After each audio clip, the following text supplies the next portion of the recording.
Fala, guys nobre, tudo bem? Preparado para reagir? Bem-vindo a mais uma aula de Química e vamos continuar o estudo da eletroquímica, falando de um assunto super bacana que é a eletrólise. Guys nobre, nós vimos isso aqui no início do nosso estudo. Dissemos que a eletroquímica estuda a conversão entre as energias químicas, as energias armazenadas nas ligações químicas e a energia elétrica. E que processos espontâneos de oxirredução, reações onde alguém doa o elétron e alguém recebe o elétron, é onde nós temos a conversão da energia química em energia elétrica, através das pilhas e baterias, ok? E vimos também que nós podemos forçar processos de oxirredução. Nós podemos fazer o processo inverso, porém, esse processo não é espontâneo e tem que ser forçado através do uso de um gerador. Então agora nós vamos usar um gerador para fornecer uma energia, uma diferença de potencial maior do que a pilha e fazer essa reação acontecer ao contrário. Então processos forçados de oxirredução, nós temos a eletrólise, onde nós vamos converter a energia elétrica em energia química. Tá certo? Lembra que nós falamos da pilha de Daniel, aquela pilha super famosa do zinco e do cobre? E nós vimos que o zinco oxida, espontaneamente ele oxida o zinco aqui, espontaneamente vai formar o zinco metálico. E ele oxida porque o cobre reduz, ele dá elétron para o cobre e o cobre vira aqui o cobre zero. E nós vimos também que nós temos aqui uma diferença de potencial, que é de 1,1 volts. Agora, guys nobre, eu posso fazer esse processo virar ao contrário. Eu posso arrancar os elétrons do cobre e colocar no zinco. Quando eu arranco os elétrons do cobre e coloco no zinco, eu estou forçando o processo inverso. E aí essa reação forçada por um gerador vai fornecer então uma DDP maior do que a DDP da pilha. Então nós precisamos de um gerador que tenha uma diferença de potencial maior do que a da pilha, porque agora ela vai forçar esse processo. Naturalmente a gente arranca elétron do zinco e enfia no cobre. Isso. Agora nós vamos arrancar do cobre e enfiar no zinco. Nós vamos fazer o inverso. E nós vamos estudar dois tipos de eletrólise. A eletrólise ígnea e a eletrólise aquosa. A ígnea não ocorre em meio aquoso, tá certo? E a aquosa ocorre em meio aquoso. Vamos dar uma olhada na eletrólise ígnea? Aqui, ó.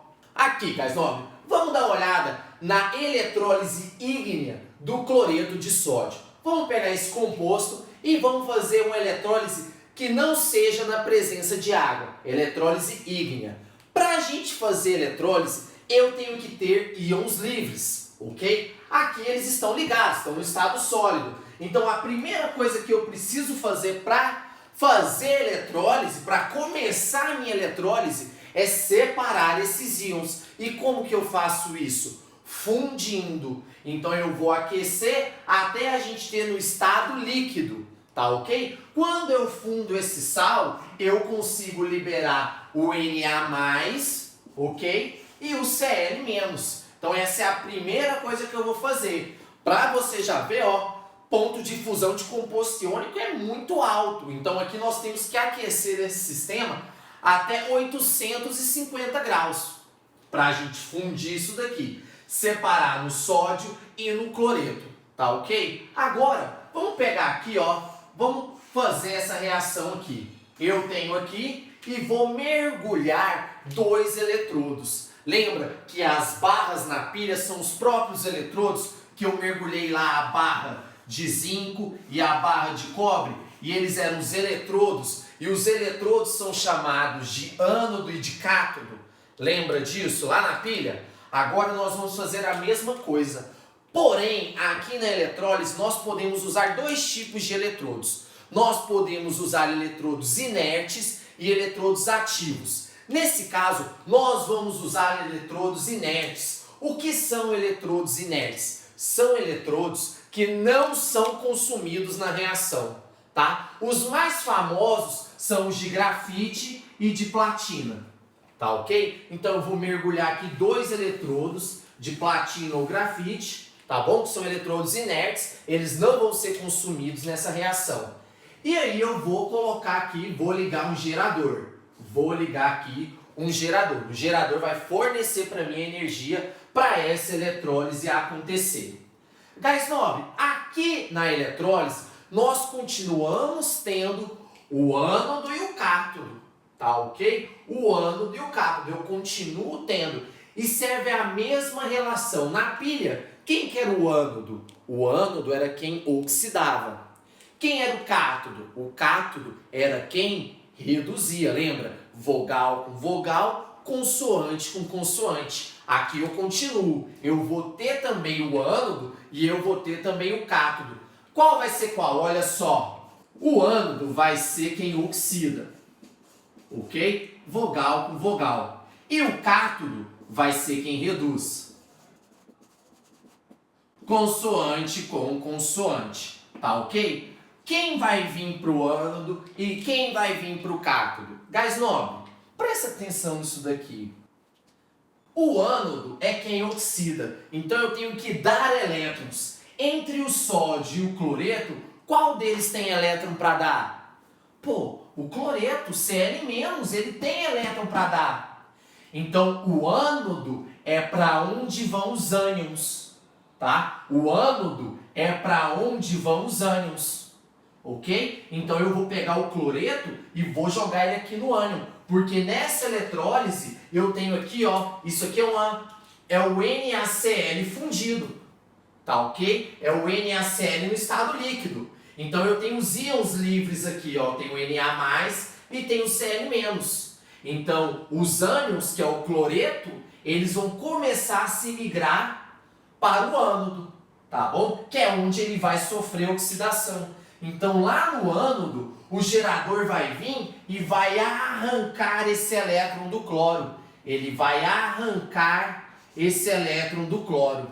Porém, aqui eu quero fazer um parêntese para você, gás nobre. Olha só, toda vez que a gente pegar esses elementos da família 7A, da família 8A, como oxigênio, flúor, bromo e iodo, ou hidrogênio, quando eu tiro um elétron deles, ou adiciono no caso do hidrogênio, eu não vou formar o cloro sozinho.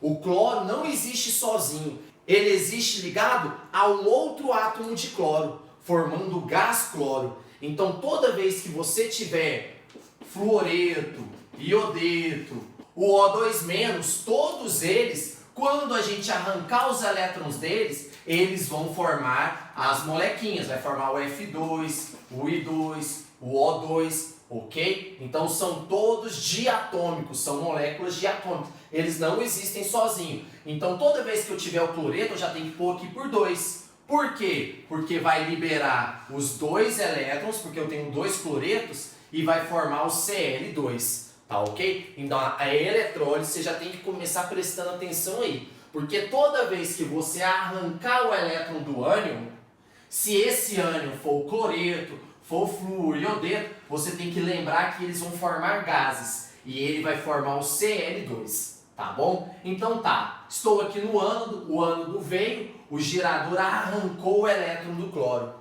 É um processo forçado. Então o gerador arranca o elétron do cloro e coloca no sódio.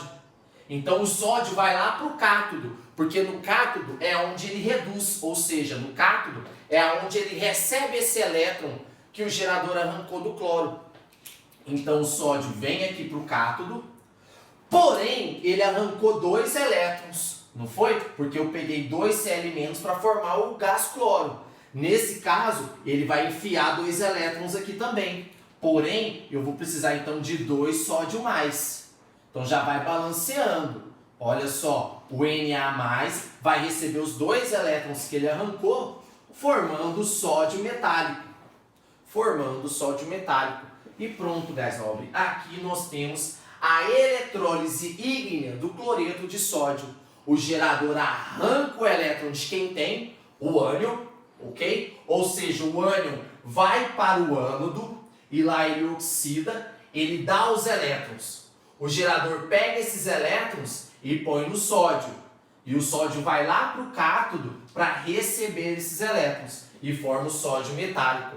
Dessa maneira, eu posso fazer a equação global dessa eletrólise. Basta já estar balanceada, nós tivemos esse cuidado por conta da formação do gás cloro. E agora eu passo a vara então no elétron, que era a mesma quantidade antes e depois, e faço o seguinte, ó, se eu pegar 2Na+, mais 2Cl-, que é o próprio que? O 2NaCl, tá ok? Que é o próprio NaCl, vai formar o quê? Vai formar o Cl2 mais o sódio metálico. Olha que bacana. Olha uma das maneiras de se produzir o gás cloro, que vai dar origem lá à água sanitária, por exemplo.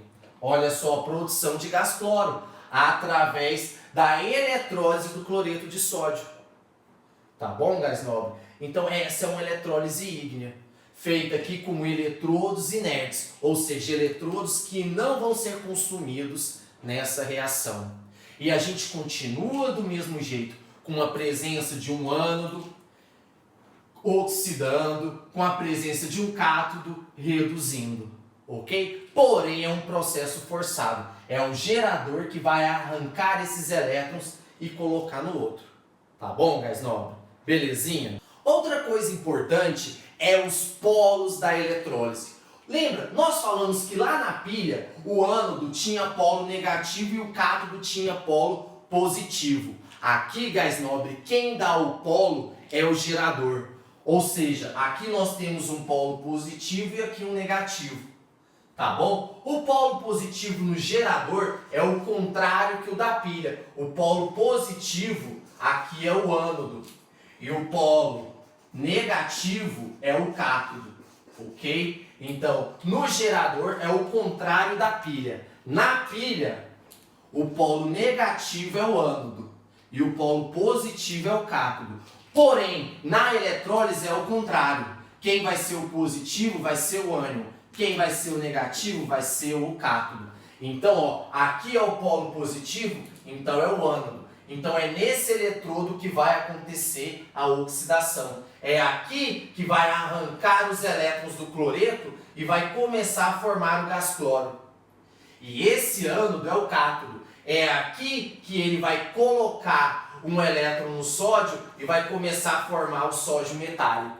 Tá bom? Então é o contrário da pilha. O cátodo agora é o polo negativo e o ânodo é o polo positivo. E quem dá esses polos é o gerador, né?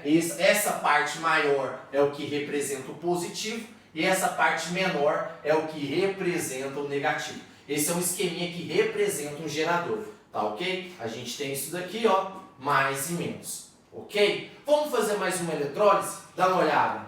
Aqui, gás nobre. Vamos dar uma olhada no óxido de alumínio. O óxido de alumínio que é encontrado na natureza em um minério, que nós chamamos de bauxita. Nós podemos fazer uma eletrólise ígnea nele. Nós podemos aquecer o óxido de alumínio e fundir, porque aqui as cargas estão ligadas. Nós precisamos aquecer para separar essas cargas. Quando eu aqueço o óxido de alumínio, ele vira o Al3+, né? Só descruzar as cargas, eu jogo o 3 para cá e o 2 para lá. Então eu tenho 2 alumínios 3+, mais 3 oxigênios 2-, ok? Então é isso que eu obtenho quando eu faço a fusão do óxido de alumínio. Agora eu vou fazer eletrólise. De novo, nós temos eletrólise. Nós temos o ânodo, que é onde acontece a oxidação, e nós temos o cátodo, que é onde acontece a redução. Então o gerador vai olhar para quem tem elétron. Então, olha, quem tem elétron é o oxigênio, ele é o ânion. Então o ânion vai para o ânodo, ok? Porque nós vamos arrancar esses elétrons do oxigênio. Então vamos colocar aqui, ó, 3 oxigênios menos, e agora ele vai sofrer oxidação. A gente vai arrancar esses 2 elétrons. Porém, quando eu arranco esses 2 elétrons, nós sabemos, nós já falamos sobre isso, que o oxigênio não fica sozinho. Ele vai ter que se ligar a outro oxigênio formando o O2. Então nós vamos ter a formação do O2 e a liberação de 2 elétrons aqui. Porém, olha, ele tem 3 oxigênios aqui, 3 O2 menos, a gente tem que balancear. Eu tiro 2 elétrons de cada oxigênio. Como eu tenho 3, eu vou estar arrancando aqui 6 elétrons. Então, ó, eu tiro 6 elétrons, porque eu tenho 3 O2 menos, arranquei 2 elétrons e formou O2. Para balancear, a gente multiplica aqui por 3 meios, porque o 2 cancela com 2, só sobra 3. Está balanceado. Agora, o alumínio é o cátion. O cátion vem para o cátodo. Ele vai receber os elétrons. Então, o alumínio vem para cá. 2Al3+, olha, eu tenho 2 alumínios 3+. Então, na verdade, ele está precisando de 6 elétrons. Ok? 2 vezes 3, estou precisando de 6 elétrons. Olha os 6 elétrons aqui. Vai vir para cá e vai formar 2 alumínio 0, que é o alumínio metálico. Então, pronto, gás nobre. Ó, através da eletrólise, nós produzimos o alumínio metálico. Agora, eu posso achar a equação global. Ó, eu já tenho o mesmo número de elétrons antes e depois, passa a vara nos elétrons, vai sobrar o próprio óxido de alumínio, ó, 2Al3, então o óxido de alumínio aqui, formando 3 meios de gás oxigênio, mais 2 mol aqui de alumínio metálico. Pronto, essa é a eletrólise ígnea, que é na ausência de água do óxido de alumínio. Tá ok? Esse processo, gás nobre, é um processo que consome muita energia, mas muita energia mesmo. É caro produzir o alumínio metálico. Por isso que é tão importante reciclar o alumínio. Ok? Por isso que hoje recicla-se muito alumínio. É mais barato, porque ele já está no estado metálico. Então é mais fácil reciclar do que produzir mais. Porque esse é um processo que consome muita energia mesmo. Tá ok? Então tá aí mais um processo eletrólise ígnea. Agora, gás nobre, vamos ver o que acontece quando eu faço essa eletrólise em um meio aquoso. Vamos ver o que acontece? Dá uma olhada. Aqui, gás nobre, dá uma olhada. Temos aqui o cloreto de sódio em água. Estou aqui com NaCl em água. Nós fizemos ele aqui uma eletrólise ígnea, sem água agorinha. E nós vimos que a gente teve o sódio metálico e o gás cloro, ok? Agora dá uma olhada, eu vou jogar na água. A água é super bacana, por quê? Para fazer eletrólise ígnea, eu precisava aquecer até 850 graus para poder fundir, não é verdade? Para poder liberar os íons. Eu precisava primeiro fundir o sal. Agora, quando eu tenho água é mais fácil, porque quando eu jogo o cloreto de sódio na água, o que acontece? O sódio e o cloreto já se separam, a água consegue quebrar e liberar o Na+, e o Cl-. Olha que bacana. Então, ó, muito mais fácil do que você aquecer até 850 graus para produzir isso aqui, ó.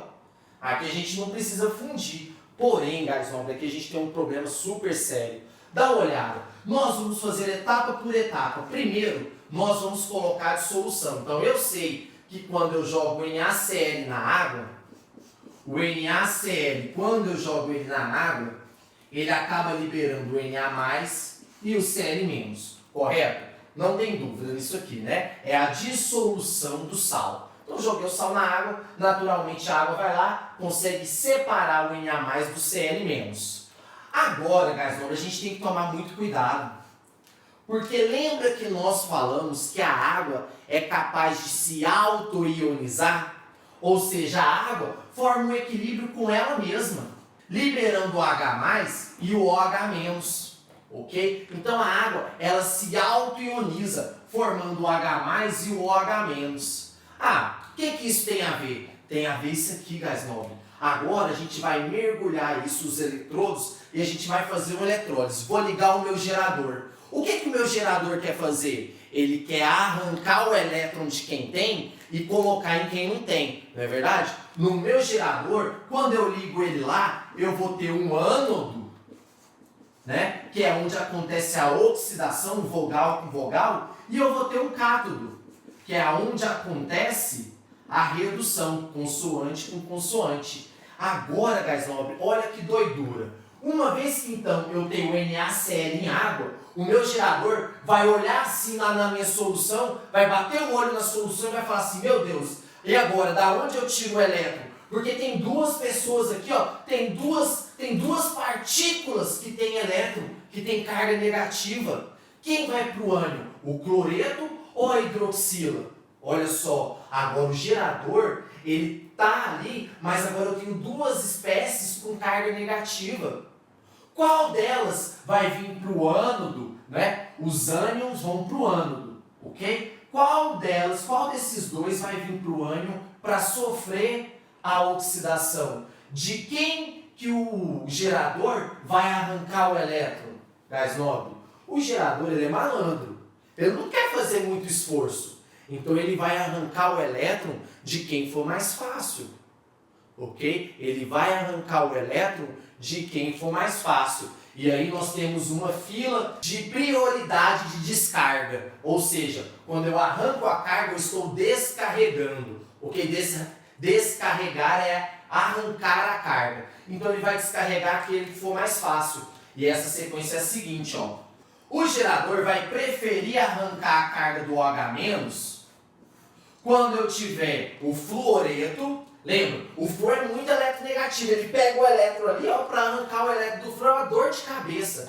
Então, ó, se eu tiver o fluoreto ou tiver ânions que tem oxigênio, como SO4, 2-, como carbonato, como fosfato, são ânions oxigenados, e o fluoreto, o gerador vai arrancar do OH-, porque é mais fácil arrancar do OH- do que arrancar de qualquer um desses. Então, se eu tiver fluoreto, sulfato, carbonato, fosfato, nitrato, em geral, ânions que possuem oxigênio e o fluoreto, o meu gerador vai mandar para o ânodo o OH-, porque é mais fácil arrancar esse elétron do OH- do que de qualquer um desses.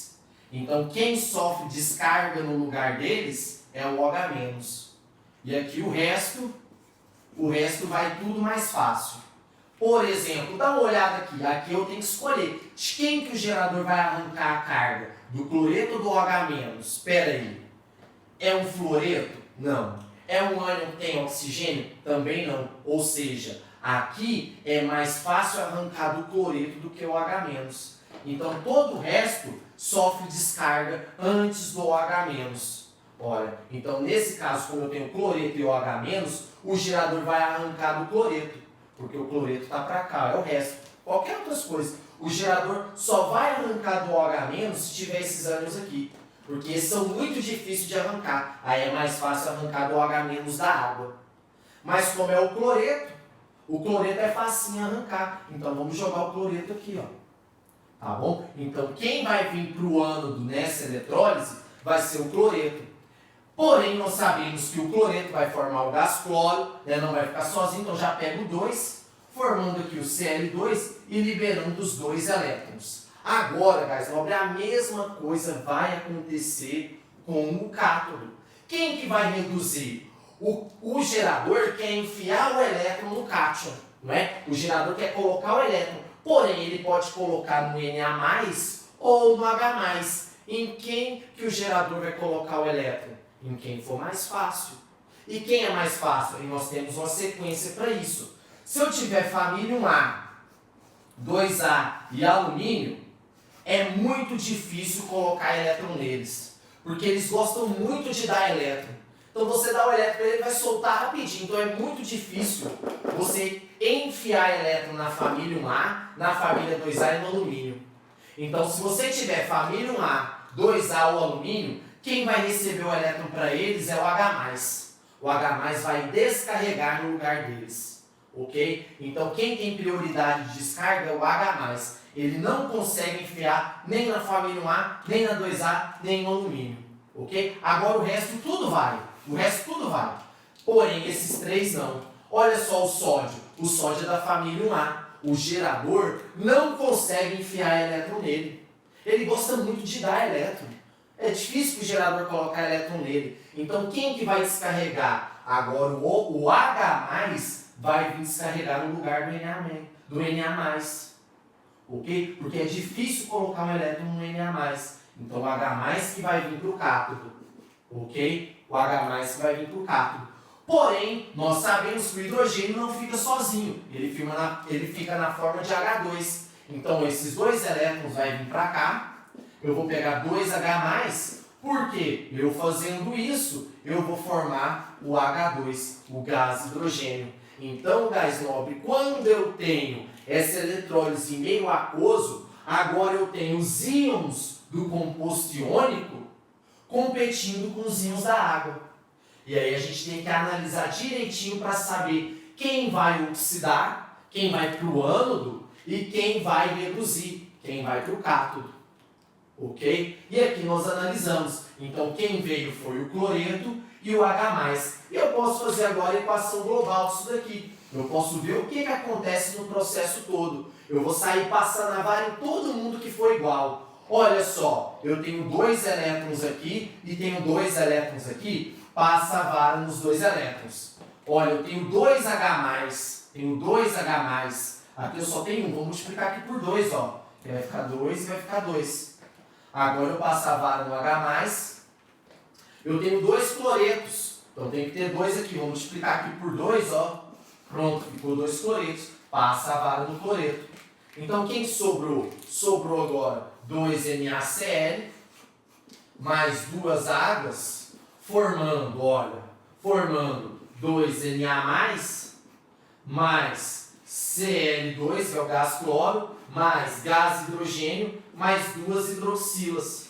Olha só, olha o meio final ficando básico. Olha a presença de hidroxila aqui. Olha que doidura. Então, ó, a reação, a eletrólise aquosa, então, tem a produção do gás cloro e do gás hidrogênio. E fica ali em solução o Na+ e o OH-, que vai deixando o meio básico. Ok, gás nobre? Então, na eletrólise aquosa, a gente tem que prestar atenção, porque aqui nós temos que ver quem que vai descarregar. E a gente tem que dar uma olhada nessa fila aqui do descarrego, tá bom? Para ver quem que vai descarregar primeiro. E aqui continua a mesma coisa da eletrólise. Aqui o ânodo é o polo positivo e o cátodo continua sendo o polo negativo, que é comum da eletrólise. Aqui quem fornece os polos é o próprio gerador, tanto na eletrólise ígnea quanto na aquosa. Vamos fazer mais um? Dá uma olhada. Aqui, gás nobre, vamos dar uma olhada em mais essa eletrólise. Nós vamos fazer o sulfato de cobre em meio aquoso. Uma vez que eu jogo sulfato de cobre em água, ele se dissocia. Em água, o sulfato de cobre vira o Cu2+, mais o SO4 2-. Porém, a própria água é capaz de se auto-ionizar.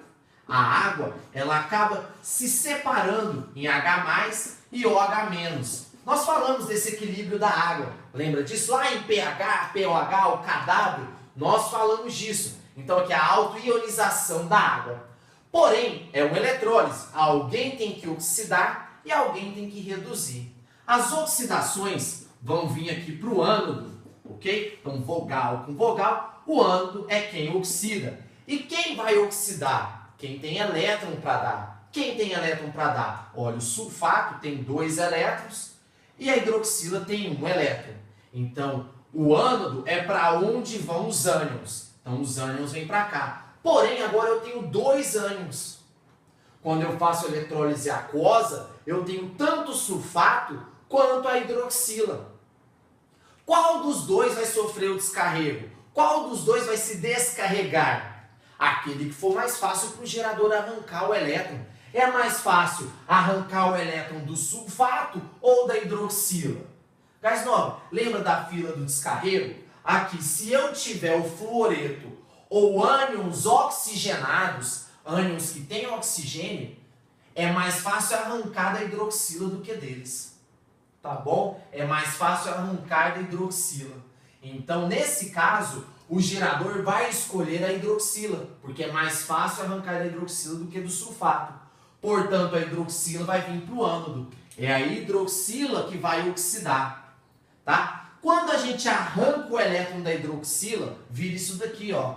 Vira água mais meio de gás oxigênio. Quando eu arranco o elétron, e isso libera 2 elétrons. Ou seja, eu preciso de 2 hidroxilas. Dá uma olhada, ó. Quando perde o elétron, a gente tem que saber isso, ó. Quando a hidroxila perde o elétron, vai formar água mais meio de oxigênio e 2 elétrons. Por isso que eu preciso de 2 para estar balanceado, ó. 2 oxigênios, tem um aqui mais 1 aqui, ó, 2 vezes meio é 1, tá? E 2 hidrogênios, e 2 elétrons, 2 elétrons. Então, balanceado. Essa é a oxidação da hidroxila, tá bom? Só que se alguém dá elétron, alguém tem que receber. E quem recebe é lá no cátodo. Olha, o cátodo é quem reduz consoante com consoante. Porém, o gerador pode dar esse elétron tanto para o cobre quanto para o H+. Para quem que ele vai dar elétron? Para quem for mais fácil. Ok? Olha só, a família 1A, 2A e o alumínio, é muito difícil dar elétron para eles, porque eles gostam muito de dar o elétron. Tá? Nesse caso, quando eu tenho família 1A, 2A e alumínio, quem ganha os elétrons é o H+. Só que aqui nós temos o cobre. O cobre é da família 1A? Não. É da família 2A? Não. O cobre é o alumínio? Não. Né? Então, o cobre, nesse caso, que vai vir para o cátodo. Ele que vai sofrer a redução. Então, eu tenho Cu2+, ok? Porque não é nenhum desses. O H+, só vem quando eu tenho família 1A, 2A e alumínio. Como é o cobre, quem vai vir é o próprio cobre. Aqui deu 2 elétrons, ele vai receber 2. Formando Cu0, o cobre metálico. Agora pronto, guys. Já vi quem oxidou, quem reduziu. Agora vamos achar a equação global, passar a vara em todo mundo aí que tiver repetido. Olha só, primeiro a gente tem que tomar cuidado para ir balanceando. Olha, eu tenho 2 hidroxilas. Vamos multiplicar aqui por 2, que aí eu vou ter 2H+, e 2OH-. Agora eu posso passar a vara na hidroxila. O que mais? Eu tenho 2 elétrons, passa a vara no elétron. O que mais? Olha, eu tenho o cobre, passa a vara no cobre. O que mais? Olha, eu tenho 2 águas, e aqui só tem uma. Corta uma, com uma vai sobrar só uma de cá. Pronto, passou a vara em todo mundo. Agora é só somar. Vai sobrar o sulfato de cobre, mais uma água que sobrou, dando o SO4, mais 2H+, olha, liberando H+, mais o cobre 0, mais meio de gás oxigênio. Olha que loucura. Olha o tamanho dessa equação aqui, ó, que está acontecendo, essa eletrólise aquosa. Bem legal, né, guys? Muito doido. Então, a gente tem que tomar muito cuidado, tá? Se eu tenho eletrólise ígnea, eu só tenho um cátion, só tenho um ânion, vai cada um pro ânodo, pro cátodo e já era. Agora, se eu tenho em meio aquoso, eu tenho que tomar cuidado, porque eu tenho mais íons em solução. Eu tenho o H+, e o OH-. E aí o gerador vai selecionar, tá bom? Aí pode acontecer do H+, e do OH- ter que reduzir e oxidar. Então a gente tem que tomar cuidado e olhar aqui a filinha do descarrego. Tá bom, guys? Essa filinha do descarrego aqui, só para esclarecer, o fluoreto, o sulfato, fosfato e carbonato, o gerador pode arrancar dele se eles quiserem. Porém, como está em água, ele prefere arrancar do OH-. Se eu fizesse uma eletrólise ígnea, por exemplo, de K2SO4, é ígnea, só tem isso. Não tem presença de água, vou ter o K+, e vou ter o SO4 2-. Só tem os dois, aí o gerador arranca do sulfato e coloca no potássio, mesmo sendo família 1A e mesmo sendo sulfato, porque aqui só tem os dois. Aqui, como a gente tem mais, o gerador vai preferir o caminho mais fácil, né? E o caminho mais fácil é arrancar de quem é mais fraco e colocar em quem é mais fraco. Então esses aqui, eles são mais fáceis a arrancar o elétron da hidroxila e colocar no H+ do que nesses outros, tá ok? Então é muito importante a gente saber isso, certinho, guys? Tranquilo? Então essa foi a nossa aula de eletrólise. Nós vimos que a eletrólise pode acontecer tanto seco, né, sem a presença de água, quanto a presença de água. Mas quando a gente tem a presença de água, a gente tem que tomar muito cuidado, porque o ânodo e o cátodo vão ser aqueles íons que têm mais facilidade de sofrer a oxidação e a redução. Para descarregar, perder a carga. Ó, aqui era 2+, ficou 0, perdeu a carga. Por isso que a gente fala descarregar. Descarregar é perder carga. Fechou, guys? Beleza? Então essa foi a nossa aula. Nós encerramos aqui a eletrólise e nós nos vemos na nossa próxima aula. Um grande abraço e até logo. Tchau, tchau!